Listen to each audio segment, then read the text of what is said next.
Yes, I think I'll do that virtually as we've been doing. If you are proxy, please let Josh or Mike know.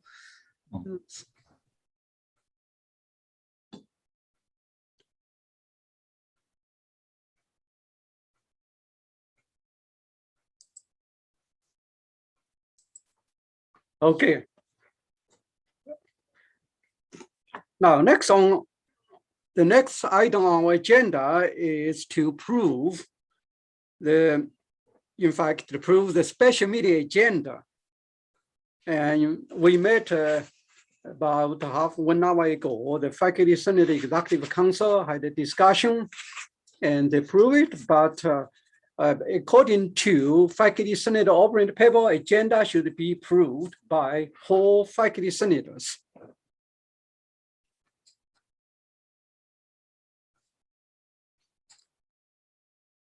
So I would like to have a motion from floor and then someone to second, then we open to discussion. Would that be okay? Motion to approve the special agenda. I second. Thank you. So we have 2 seconds. One is Anan, another is Phil. So who was first? Doesn't matter. So Anan, okay. Now it's open to discussion about the agenda.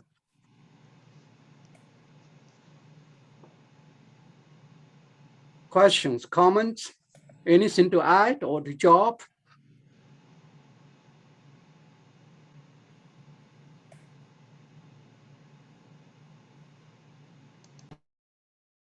So if you have a question, comments, please raise your hands electronically.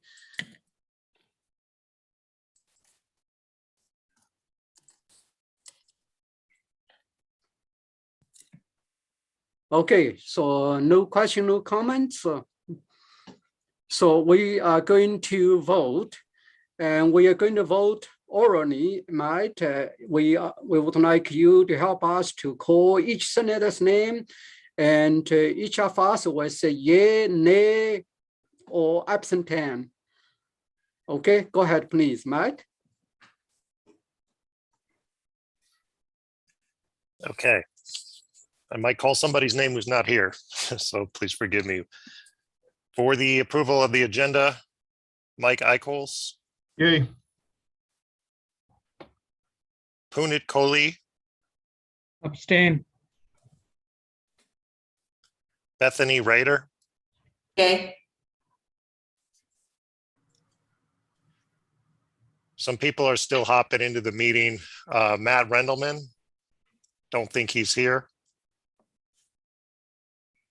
Li Ching Wong, Yeah.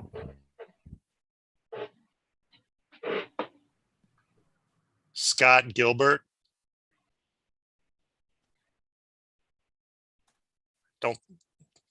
Doesn't appear to be here. Marcus Odom, Yay. Phil Anton, Yay. Elaine Jerkowski, Yay. Yu-Ting Lee, Yay. Stacy McKinney is not here. Jennifer Sherry, Yay.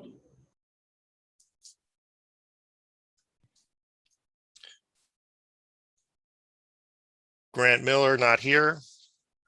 I'm here. Yay. Oh, I'm sorry.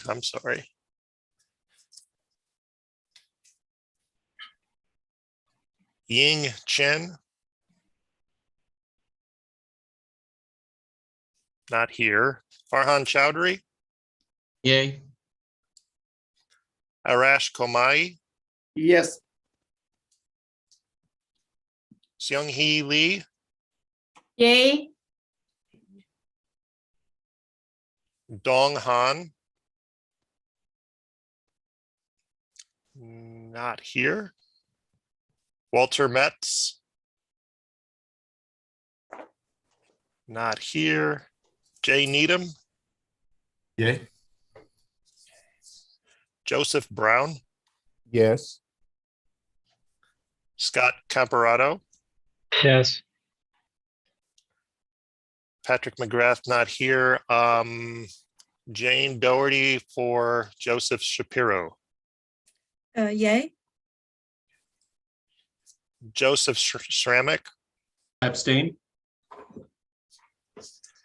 me is yay. Jennifer Brobst, Here. this is a yay or a, Yay. okay, for the agenda. Okay, We had a couple of people who are late, so we may ask them to vote. We have Professor Matt Randleman here, okay. so maybe. Sorry, I'm late. Yeah, what am I voting on? Approval of the minutes. Okay, No, Yeah. of the The agenda. agenda. Agenda, sorry, I misspoke. So anyone who are late didn't respond? I wasn't late, but I don't know if you called me. No, we haven't gone all the way down the list yet. Oh, So Matt Rendelman, are you voting now? I will vote to abstain. Okay. Okay, back to where I left off with Eric Black. I don't believe he's here. Elizabeth Delala, I vote aye. Christopher McDowell. Did not see him. Diana Sarko. I'm sorry, it was not. sorry, yes. Okay, thank you. And Amy Bro, Yes. Robert Broomfield, Yes. Victoria Craher. I did not see her. Amanda Pangrazio, Yay. Mike Phillips, Aye. Julie Tate, Yay. and I believe that is everybody. Oh, I see Walter Metz has arrived. Yeah, Uh, sorry, I'm late. That's okay. We're voting on whether or not to approve the agenda for today's meeting. Are you yay, nay, or abstain? Yay. Okay, So, yep, that's everybody. so how many years, how many absent then?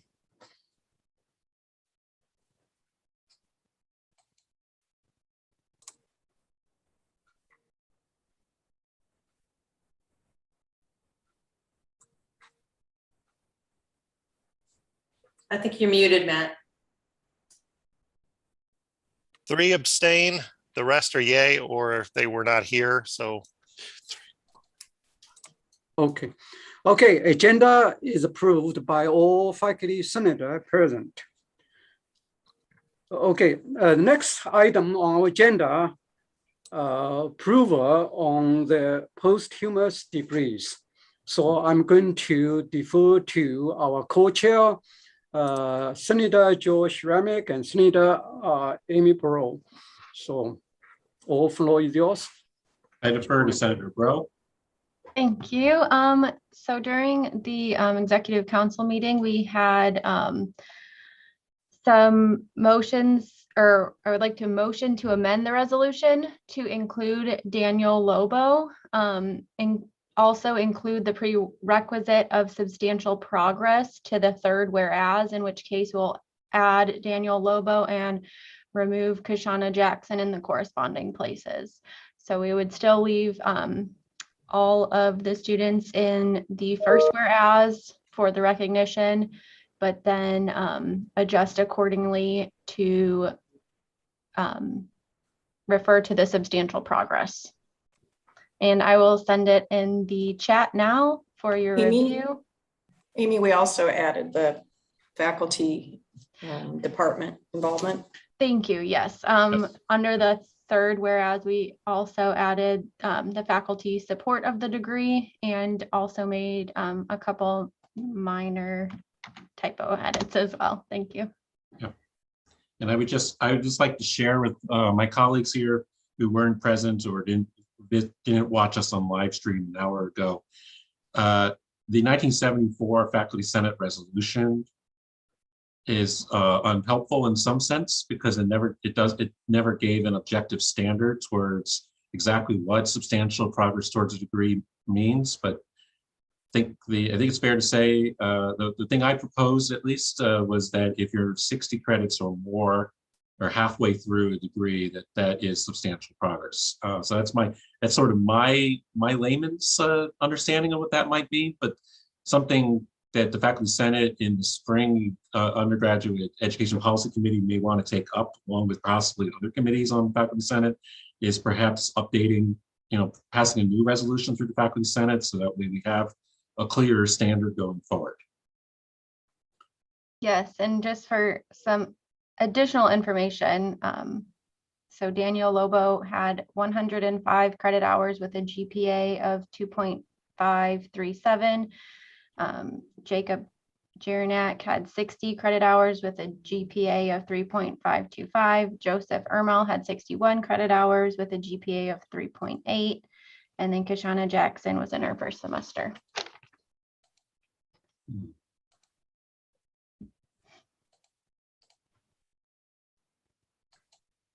Do we have any? Oh. Okay, we have two questions here. Professor Nidapes-Tanana. Thank you. I have two questions. One is you just gave the qualifications for 4 of them, but you didn't for Dominic. He is a graduate. He's already graduated. Mm-hmm. Thank you. I just somehow missed that. Okay, so my initial, but I still have the same question. It feels awkward to me to recognize some of them in one paragraph, but only reward others of them with this posthumous degree and in the same document. That just felt very disturbing to me, that somebody was being carefully omitted from the degree, even though we recognize them. And I just wondered if we either make this into 2 separate resolutions, one to recognize them and another for the degree, or make it very clear why Kishana and Dominic are not included in that third whereas.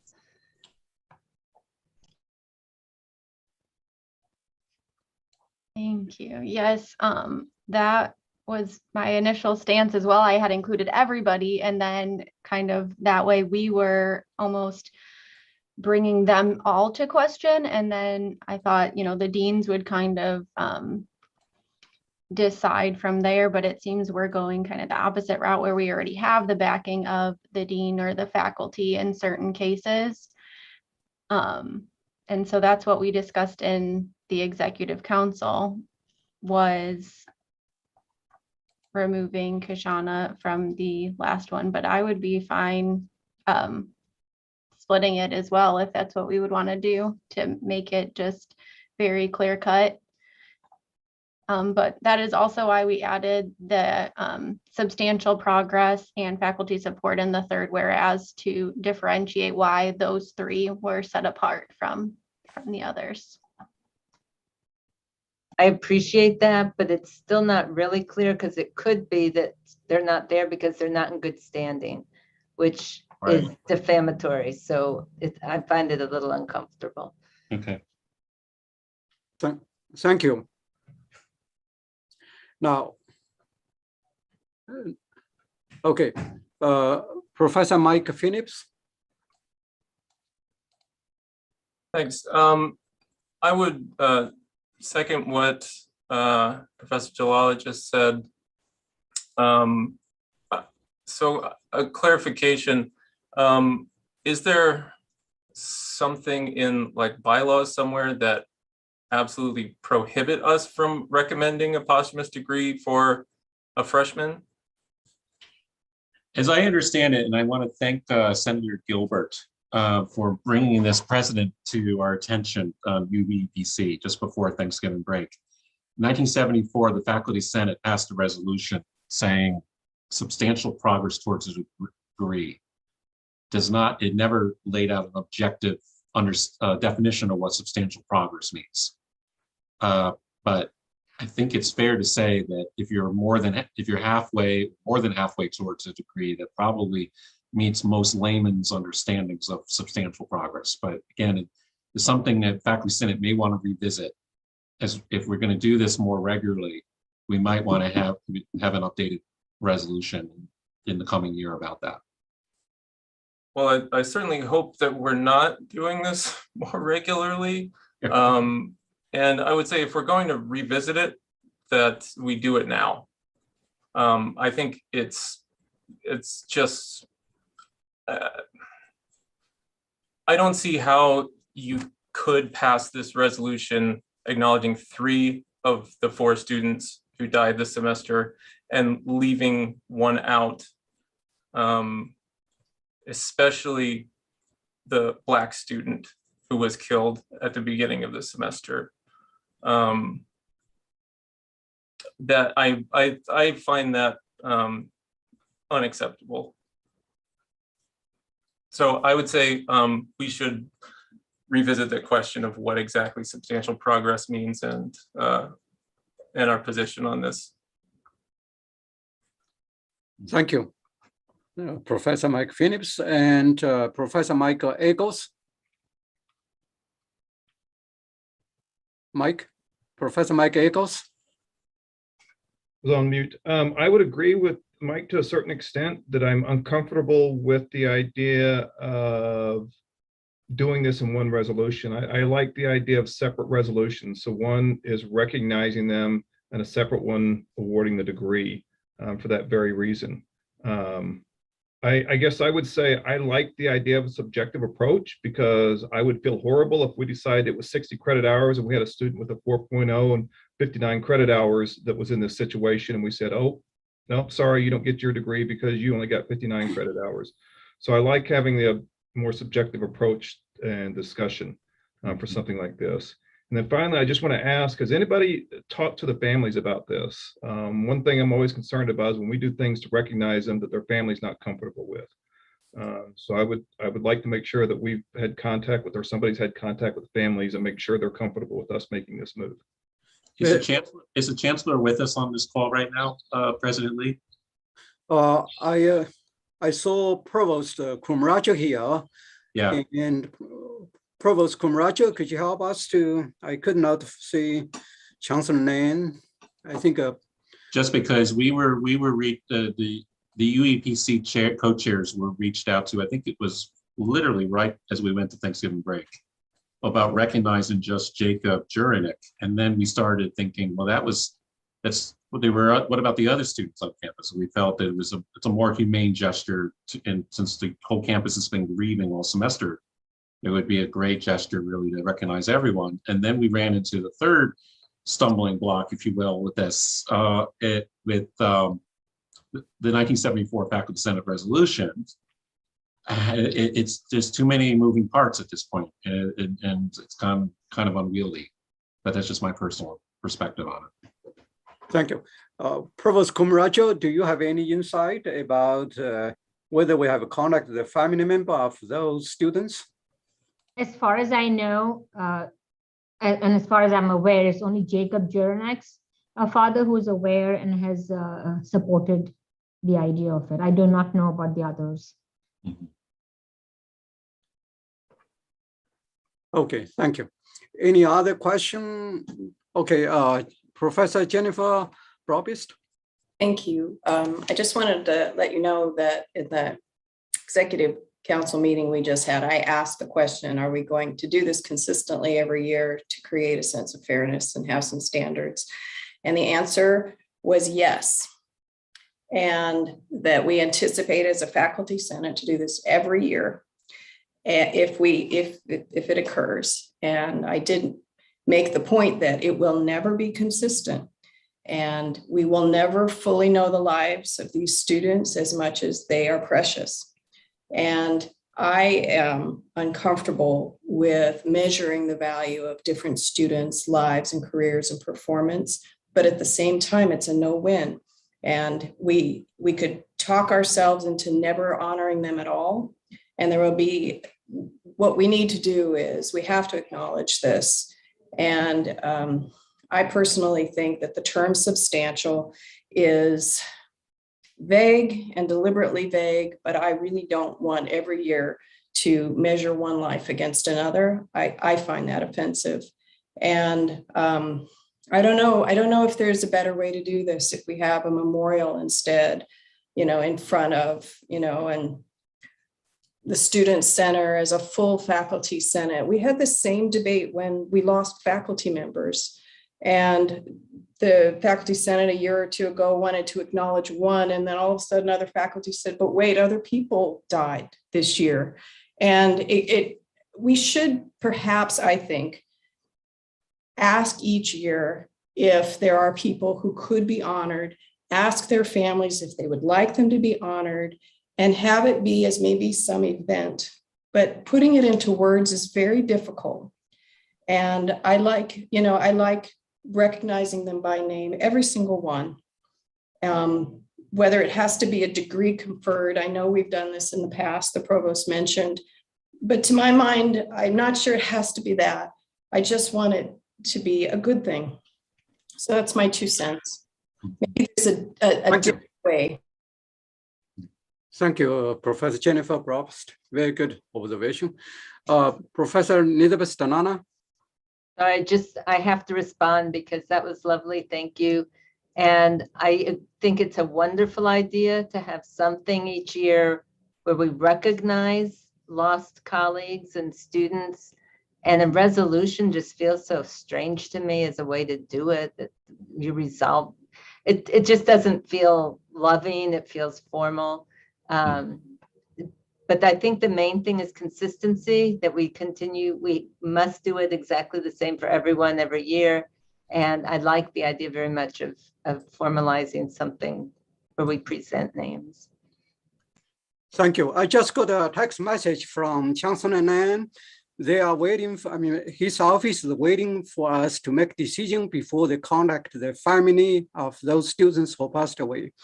Thank you. And Professor Joseph Brown. Unfortunately, I have been in this situation more than I ever wanted to be. And I said this 20 years ago, that I did not come to SIU to bury students, but I do it more often than anybody probably counts. For the story of Kishana Jackson, she could have been on our admissions team, the way she recruited her family and friends to come here.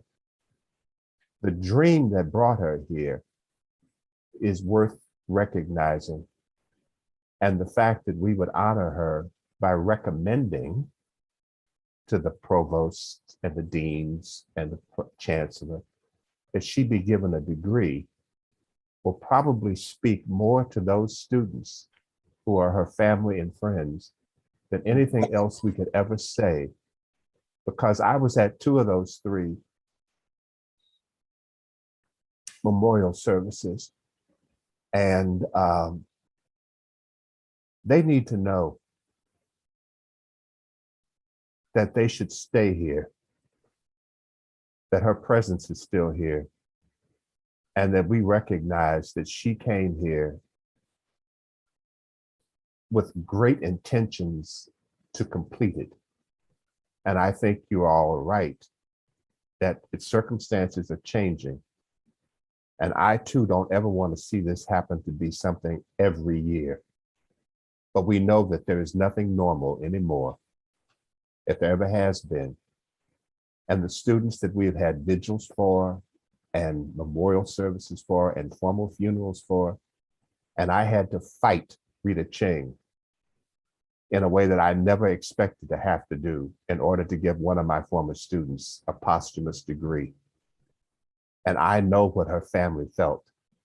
And I'm just recommending that if this is what we wanted to do, we should do it, because we don't know how positive it will be for us, especially at this time when students have been more and more feeling alienated, that we're saying, you came here for the best purposes in the world, and we're not going to stop your dream, no matter how much a bullet did. Thank you, Professor Brown. Professor Amy Breaux?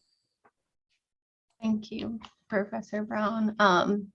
Yes, I mean, I completely agree that this is very heartfelt, and our situation, it needs to be a very heartfelt situation. In my opinion, it's ultimately, this is for the grieving families that are never going to get to see their child graduate. And as their Saluki family, I believed it was the right thing to do to recommend awarding to all of the students for that reason. Originally, that is how I wrote the resolution. And it was more of, you know, and I think if possible, we can even create a new, I don't know if it's possible, but the 1974 substantial progress, it's not for us to determine what is substantial progress, because, you know, why are we going to split hairs with grieving families? But we could put forth all of the names. And I did want to read something that I did find, which was anyone can identify a candidate for a posthumous degree. And so, and it goes on to say that, you know, the dean can, or the suggestion must be made to the dean of the appropriate college for consideration to begin the formal process, but we can put forth all of the students' names for the candidacy. So. Thank you. We have okay, Professor Mike Echols. I'll just say that the more I sit here and think about this, the more I don't see a downside of awarding it to all the students. And I guess I'm at a point now where I think, you know, the benefits far outweigh any costs of awarding a degree to a freshman that's passed away. And in addition to that, you know, I think when we think about substantial progress for many of these students, substantial progress is just getting here. That's a big leap for them. So I guess I just want to say that. But I still think before we do anything publicly, we need to make sure that the families are comfortable with that. Thank you. Professor Marcos Oldham. I'm just going to echo in here that I agree with the last three comments that were said. I really think that we have always been an open access university. We've always encouraged those that have the opportunity to come. And I think that, as Mike just said, that's a substantial, in a lot of their lives, a substantial thing, and for them to get here. And I think that, you know, it's sad that, you know, they're all gone. And just the fact that she arrived that weekend and was gone the same weekend she arrived is just, you know, it's just heartbreaking. Yep. And so I think that we should award to all of them.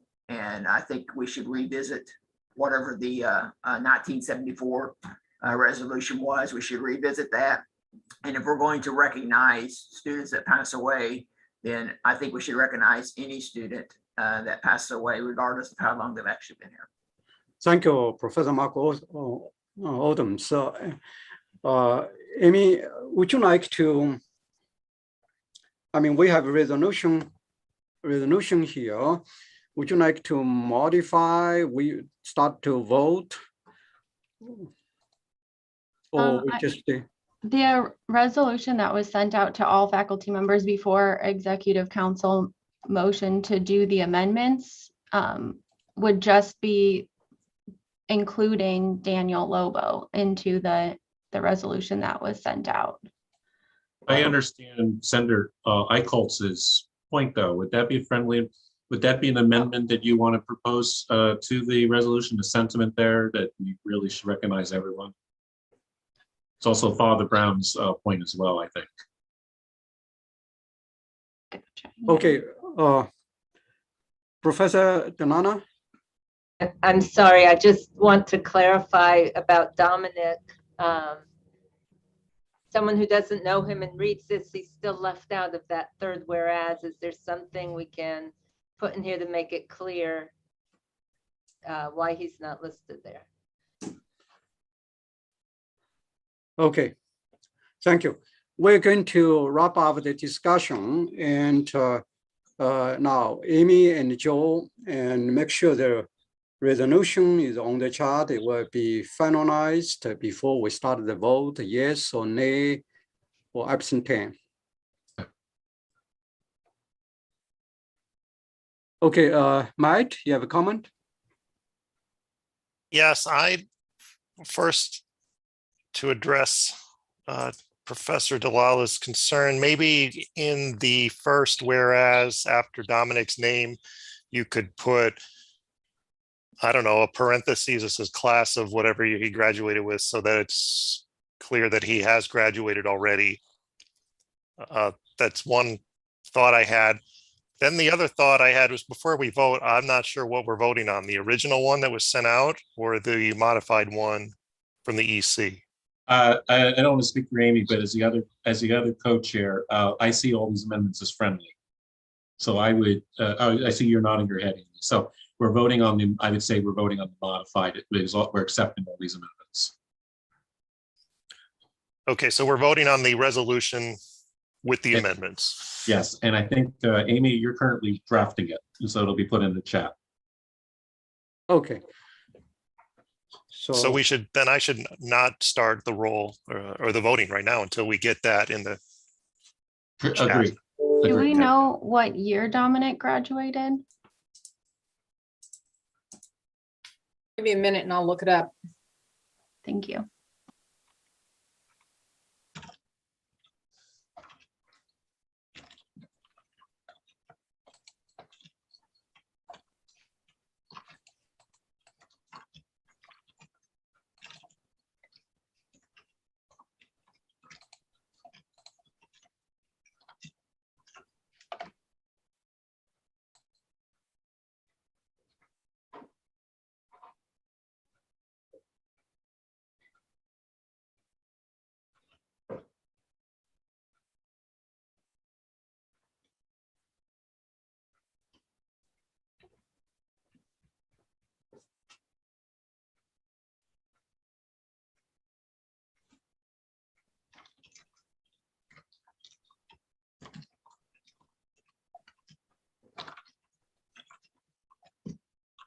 Dominic was a dual degree holder, awarded summer of 21.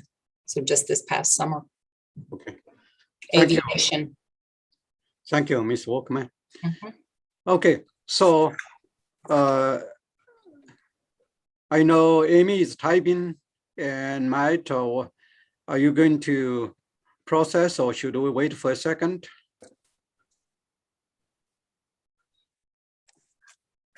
I thought I was waiting for Amy to put the resolution in the chat. We are. Yes, we wait for a second. Right.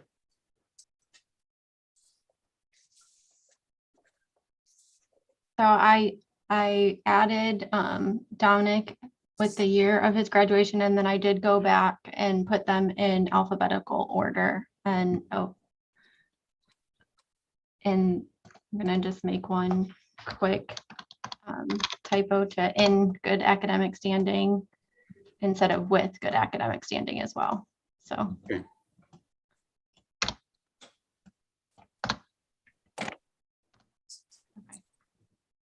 So the updated one is in the chat, which is the original resolution with the addition of Daniel and the addition of Dominic with his graduation year. Okay, Jennifer, you have a final comment? Yes, thank you. I was looking at the policy and it states that the determination of what is substantial work for the undergrads is rests with the dean of the degree granting unit, and for graduates also rests with the graduate dean. So it's really, it strikes me that it's really not up to us to determine what substantial work is. It's the dean that worked with the student. So if in each of these cases that occurred, perhaps we just need to make sure our resolution accurately reflects that. Thank you. Yes, Professor Nidabis-Tanana. Tiny point, if you could put the 2021 graduate in parentheses, so it's clear it goes just with the last person, that would be helpful. Thank you. Okay, now,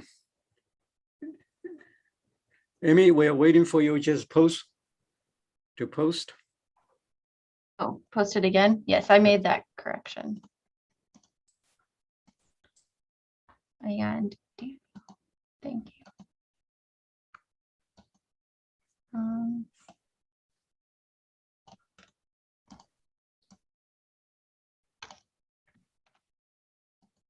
Okay. Under the let it be resolved, Daniel Lobo isn't listed. I got it fixed. Okay, so everyone, every senator, could you look at this chart? But does Dominic go with the posthumous degrees? He received it already, right? Mhm. Trying to do this so quickly that I'm not reading it before I send it to you guys. Okay.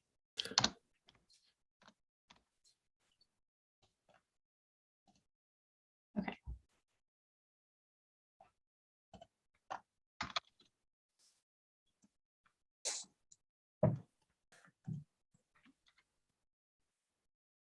Okay. Okay. All right. So- Sorry, it says upon due recommendation of the appropriate faculty. That's why I was making the point. It says the dean in the policy.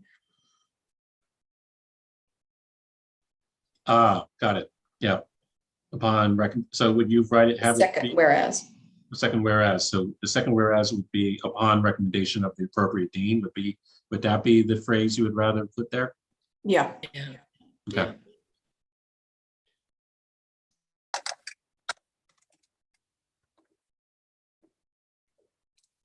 And Senator Tate mentions in the comment, President Lee, are we maintaining substantial degree progress in the resolution? If we're, my understanding would be no in this case, because Kiana Jackson does not meet that. So we definition. move that, yeah. So we should probably delete that.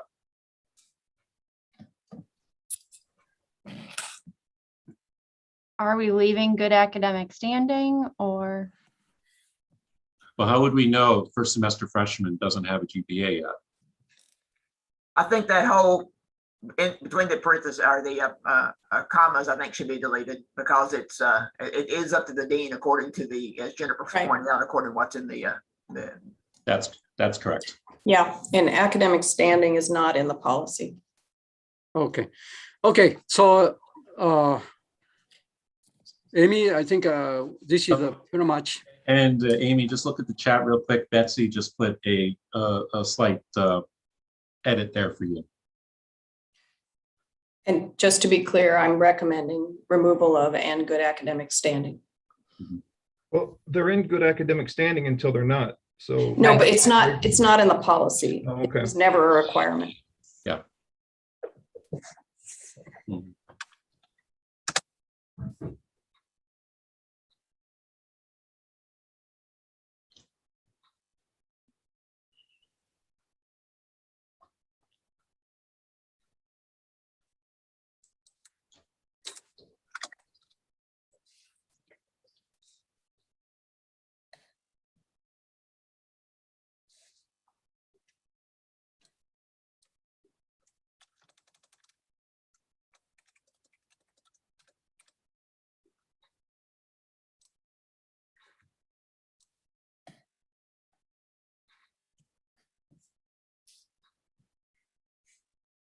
Professor Mike Phillips. Yes, just are the students being listed alphabetically by first name or the reverse order of reverse chronological order? Because it probably should be alphabetical by last name, don't you think?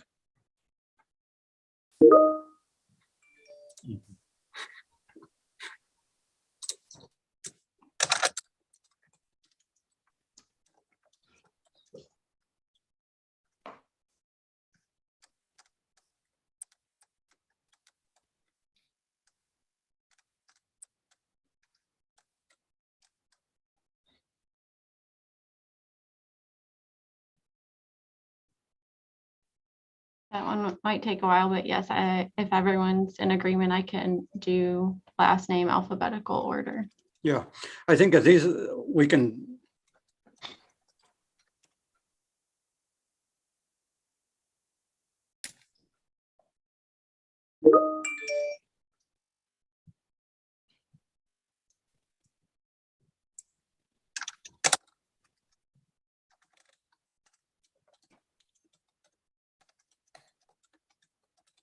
I make a motion that we accept the current draft with the name change, with the names listed in alphabetical order by their last name. Okay, so we had a motion. Anyone second? I accept it as a friendly amendment. Okay, so we're going to process to vote. Will that be okay with you guys? Okay, Matt, could you please roll call? Yes. So this is to vote to approve the resolution that Amy posted at 2:39 PM. I'm going down the roster. Please say yay, nay, or abstain. Start with Michael Eichholz, Yay. Punit Kohli, Yes. Bethany Rader, Yay. Matt Rendelman, Yay. Li Ching Wong, Yeah. Scott Gilbert, Yay. Marcus Odom, Yay. Phil Anton, Yay. Elaine Jerkowski, Yay. Yu Ting Lee, Yes. Stacy McKinney, absent. Jennifer Sherry, Yay. Grant Miller, Yay. Ying Chen, absent. Farhan Chowdhury, Yay. Arash Komai, Abstain. Seung Hee Lee, Yay.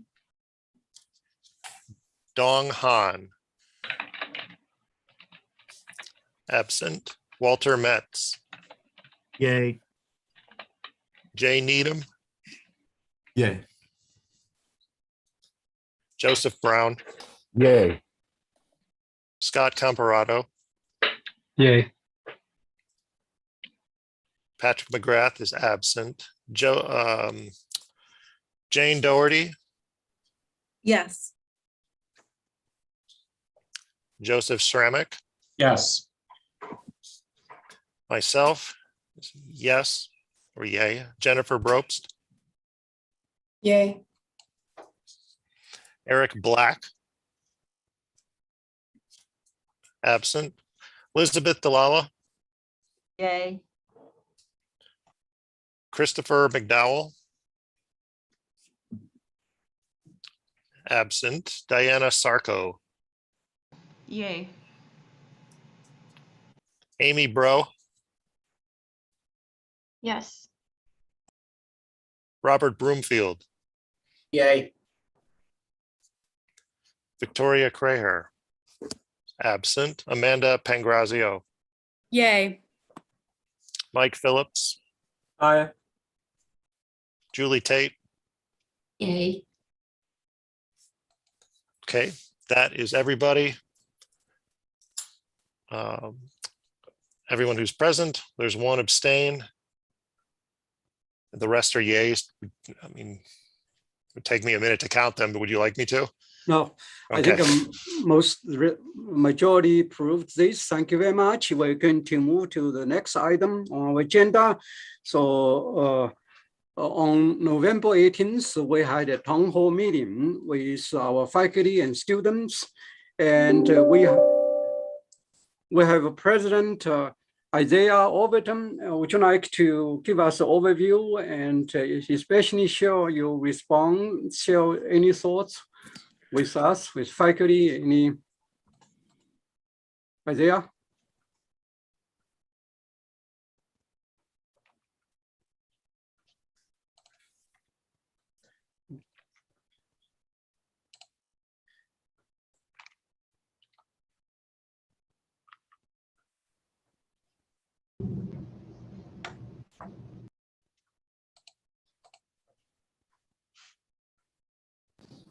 All right, can you hear me now? Yeah. All right, Good. thank you. First and foremost, I want to thank everyone who was able to participate and those who also were able to view it on YouTube. The whole purpose of it was to kind of start a discussion because I do believe that there is still a disconnection between our instructors and our students. So we kind of just wanted to have an open conversation about the academic environment. I have Zach here and also Dr. Greer. Can you guys briefly kind of go over your thoughts about the forum, and then we can kind of have a discussion on it too? So from my perspective, the forum was really amazing because it let a lot of students talk about what's been weighing on them specifically. And it's a wide variety of things. It's not just COVID. It's not just anything. There's a great deal of things that have been pressures that have been put on our students to the point where many of them have said that this is the worst semester they've experienced since COVID started. It's also a great way of where everyone really addressed the issues that they've had with professors, not exactly them feeling like the professors haven't been there for them. Professors are busy. We understand that, and we don't expect them to cater to everything that we have going on. But at the end of the day, the point of SIU is to help the students. You know, it's to really get us to a degree so that we can, whatever our major is, help the world in the future. So I think that overall, whatever we decide today needs to be something that will help students, because we need to nurture them in an environment where they know how to take care of people once they leave here. Thank you. Any other comments, either from our guest or faculty senator or from student? Dr. Greer, can you kind of speak? Sure. So good afternoon. My name is Dr. Greer. I also serve as the student ombudsperson here at SIU. And so just a few things that I took away. I want to reiterate what Zach said. I think it was really important that the students' voices were heard on that night. We had multiple stories about their struggles, the things that they were going through. And sometimes that's therapeutic in and of itself when students feel like they are being heard. One of the other things that stood out to me is that services for students and the struggles that they have throughout the semester need to extend beyond CAPS. I think I've heard multiple times that CAPS is overloaded, but I think some of the issues that students have specifically do not always pertain to CAPS. I think there's other programming and services that could happen throughout the semester that would help students combat the struggles and the issues that they have throughout the semester. Additionally, I talked about, I think I made one comment about opportunities for students and faculty to come together outside of the classroom, even if it's for informal discussions. It's kind of a proactive approach where students' voices can be heard very early on about their struggles. And then my final thought after the whole session was over is, in moving forward, how do we help students re-engage in the classroom? The vote has been taken, the resolution has been decided upon. So now when we're looking at those things, how do we help them still succeed from this point forward? So getting them back into the classroom, feeling like they can succeed even moving forward after pass, no pass, or a year of pass, no pass. How do we re-engage them so they can continue with their academic careers and be successful from this point? Thank you. Thank you, Dr. Greer. Very good observation. And any comments, reaction, or questions? Professor Mike Echols? I'll just say that, I know the previous resolution didn't pass, but I think we would all agree there were a lot of good suggestions in that. So I'm not sure what the timing of this would be, but what I would like to do is revisit that original resolution, identify things that are in that we do support, and maybe try to develop those for a future resolution to help us address things next semester. One of the things I would like to add from that is I think there was a lot of value in having that forum. And I think it would be really useful for us to continue to do that 2 or 3 times a semester, have representatives from the faculty senate to have a forum with the students to provide input, to address new issues and help address the issues that we currently have. I think we have to develop a committee to do that, just to make sure that we have faculty representation at each of those forums, because the reality of it is we're all going to think, oh, somebody else is going to go, and then all of a sudden nobody shows up. So, I think we need to have a standing committee that addresses that. I'm not sure what the procedure would be to get that in place. Thank you, Professor Mike Akos. Professor Josh Shermick. I would like to just say 2 things. I don't want to, cry over spoiled milk in a way, but, I was originally intending to abstain that day. I just felt there was too much in one omnibus, and I don't really like omnibuses all that much. I feel like, there are many different things. And I think the other 2 comments I would have on is by the time the faculty senate in earlier this month got to that resolution, the administration was already acting on quite a number of the resolutions. So the timing was off, in a sense that they were already working on the withdrawal policy. They were already working on the mental health day. They were already working on some of the various things in that resolution. So I felt like, what were we actually doing as a faculty senate at that moment, by 2nd week of November? I would invite the university student government to come send some representatives in addition to the 1 standing member to a few UEPC meeting. I think Amy and I would like to hold one in the spring, once we get back from the semester begins, to take up some of what Senator Eichholt is talking about, especially if it relates to undergraduate student policy. Are there policies that we have in place that could be made better? Our committee has a broad remit. It talks about, we often have things coming out of the registrar's office policy-wise. We also have things coming out of programs when programs want to change their major requirements. That comes before the committee. So I would really seriously, it's something I told you an hour ago, but I would just want to say it publicly for this forum as well. We want more student involvement, participation in those policies. And if there's something that's broken, we need to, I think, all work together to fix it. Thank you, Professor Shermick. Anyone, any other comments, questions? Okay, Professor Mike Akos again.